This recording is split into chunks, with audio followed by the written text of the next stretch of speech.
Traveling by ferry is a common experience of Seattleites and others living around Puget Sound. Washington State Ferries operates 10 routes serving 20 ports around the Sound. Most familiar to Seattle residents are the Bainbridge and the Bremerton ferries, leaving from Colman Dock at Pier 52. But Colman Dock was not the first ferry dock in Seattle, and for a long time it wasn't the only one either. When the Denny party first arrived in what would become Seattle in 1851, they had only the area's natural beaches to land their boats on. The tides at Alki were too strong to build piers, influencing the Dennys and several others to move their settlement across Elliott Bay to the more protected tide flats. This location was then called Digilelech, or Little Crossing Over Place, and was home to a large Duwamish renter village. In 1865, the newly incorporated city of Seattle wrote laws preventing Native Americans from camping on city land, effectively displacing the Duwamish to other settlements. The move across Elliott Bay was soon followed by the arrival of Henry Yesler in 1852, who built a steam sawmill at the end of the Skid Road, where cut trees were skidded down to the water, and with the sawmill came Seattle's first dock. When steamboats came to Seattle, they were obliged to call at Yesler Dock for lack of anywhere else to land. In 1852, the only steamboat on the Puget Sound was the sidewheel steamer Beaver, but in the coming decades many more would appear. As Seattle developed, Yesler's wharf was joined by a coal dock and twisting railroads on pilings, but passenger boats continued to call at Yesler. Foggy conditions in Elliott Bay sometimes hampered steamers looking for the wharf. In 1864, Captain Libby of the J.B. Libby spent an hour circling Elliott Bay looking for the pier. Eventually, the steamer's whistles alerted the townspeople, and the bells at the University of Washington were rung to help bring the J.B. Libby in. The Yesler Wharf burned several times, but was finally totally destroyed by the Great Seattle Fire of 1889, which also leveled most of the city. It was replaced by the Alaska Steamship Company's Piers 1 and 2. Leaving Pier 2 were the boats of the Port Orchard route, such as Athlon, Tourist, Telegraph, and Inland Flyer.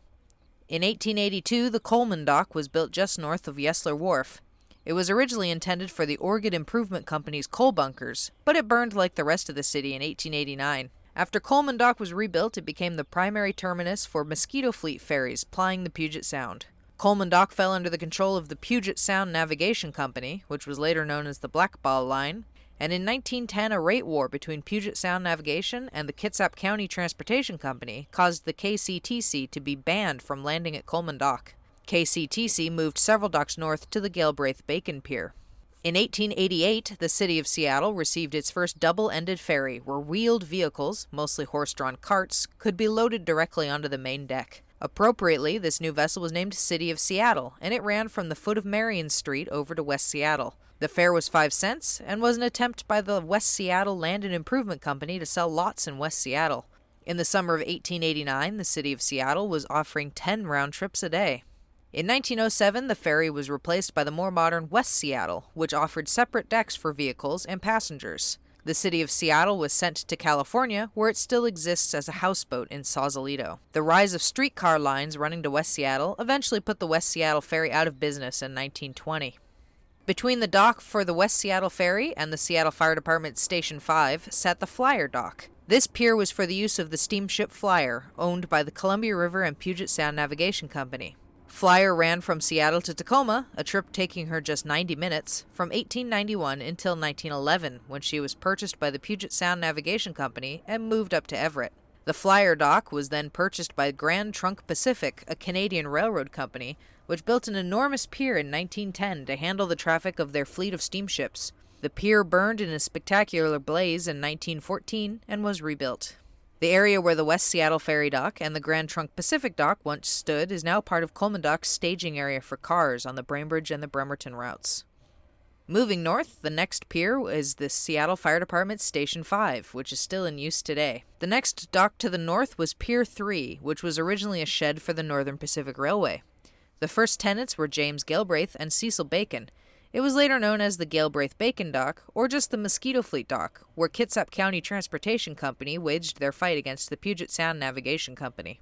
It is difficult to imagine the sheer level of activity at Pier 3 around 5 o'clock each weekday evening. Lined up along the south side of the pier would be the KCTC steamers, each with a white band on their stack and a red letter K. These boats were all scheduled to leave at the same time, about 5:15, to accommodate commuters and shoppers heading home. In the chaos of blowing whistles and ringing bells, the boats began to back out of their slips. The Reliance was headed for Harbor, Colby, and Manchester, while the Vashon II went on her way to Rolling Bay. The Bremerton and the Hyak started out for Rolling Bay along different routes. The Burton made her way to Bainbridge Island, followed by the Monticello for Port Blakely, the Bainbridge for Eagle Harbor, and the F.G. Reeve for Silverdale. Pier number 3 was also later home to the unique air ferry of Gorst Air Transport. With a fleet of float planes, they offered service to Bremerton with a transit time of just 12 minutes. The service operated from 1929 until the mid-1930s.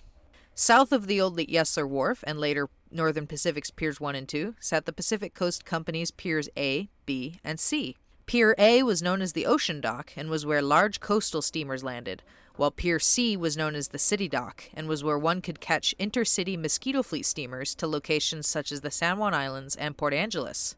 At the height of the Mosquito Fleet era, around 1910, a passenger headed for the Seattle waterfront had their choice of 200 destinations. Of course, first they had to get to the ferry docks, which was an adventure all on its own. Standing between downtown and the piers was Railroad Avenue, which consisted of 6 lines of railroad tracks full of cars and shunting engines headed for various piers along the waterfront. Before pedestrian overpasses were built, a person on foot had to dodge the strings of railroad cars to reach the waiting rooms of the various Mosquito Fleet docks. Once there, pedestrians had to compete with horse-drawn carts transporting all manners of freight intended for ports across Puget Sound before finally reaching their intended boat and boarding. The Kitsap County Transportation Company went out of business in 1938, the same year that a young Ivor Haglund leased part of the pier for an aquarium and fish and chips stand. Today, the pier is known as Pier 54 and is home to Ivor's Acres of Clams. During World War II, the U.S. Navy took over much of the Seattle waterfront and decided to rename all of the piers. Before this, the waterfront was a confusing mix of numbered piers, lettered piers, and some docks only known by their names, such as Colman Dock. Instead of this, the military renumbered the entire waterfront from south to north. This is how Colman Dock became Pier 52, and the Galbraith Bacon Dock, old Pier 3, became Pier 54. Next time you're on the Seattle waterfront, running to catch one of the big Washington State ferries, or maybe the King County Water Taxi or the Kitsap Transit Foot Ferries, spare a thought for a time when there were multiple ferry piers to choose from and a fleet of dozens of steamers headed to hundreds of ports across the Puget Sound.